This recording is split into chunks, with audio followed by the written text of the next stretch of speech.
Hello everyone, thank you for visiting our website. It appears you would like to know more on managing conflict with college-bound children.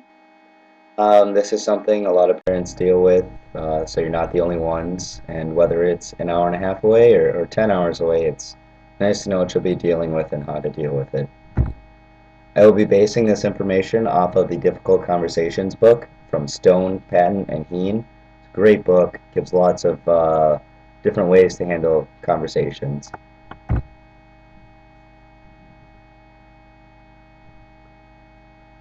Now, one of the more prominent issues with your child going off to college is the space and distance from each other.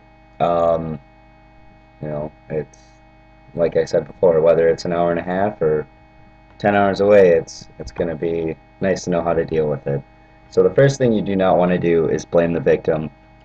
This will oftentimes make them feel as if they deserved it or even wanted the separation to happen, when you and I both know that's not what you intended at all.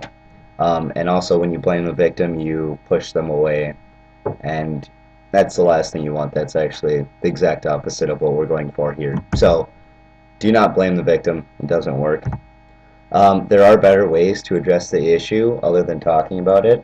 And I will give you two stories from the Difficult Conversations book in which you can convert to your problems and possibly help your situation out.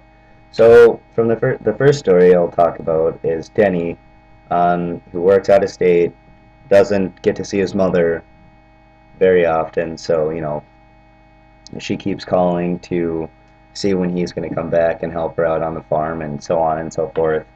Well, that had been going on for a little while, and finally Denny decided he was going to change his contribution to the problem, and he would start phoning his mother more often, sending letters in regards to his children's progress, and sending invitations for his mother to visit him. Now, this may feel as if the ball is in your children's court when they go to school, and the hard fact about it is it kind of is. They're moving away, and you're gonna have to adapt to new situations. Now, the second story, Fran likes to use quarters when she crosses a toll booth. I don't know if it's some kind of weird thing she's got going on, but she's very adamant on paying with quarters. Well, she didn't realize that she didn't have the exact change in quarters for the toll booth, so she ended up giving $1 to the toll booth worker, in which he gives her back change, but it's in smaller denominations than quarters. So she promptly asks if she could get quarters instead of the dimes and nickels that she got. Um, Now the toll booth worker wasn't exactly happy about that, slapped the change out of her hand and told her to be on her way. Now, instead of Fran, exploding on him at the scene, she continued on her way and later on emailed the headquarters and asked if there was something that they could do so that she could get her quarters next time. Um, Now what Fran did is she gave it some space.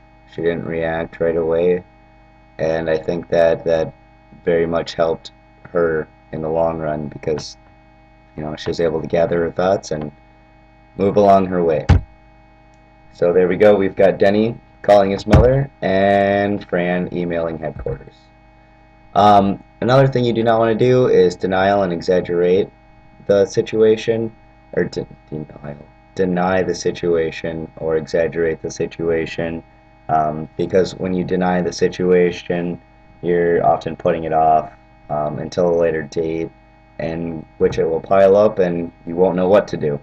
And don't exaggerate; it'll only cause the problem to exceed the necessary worries and be a bigger issue on your plate.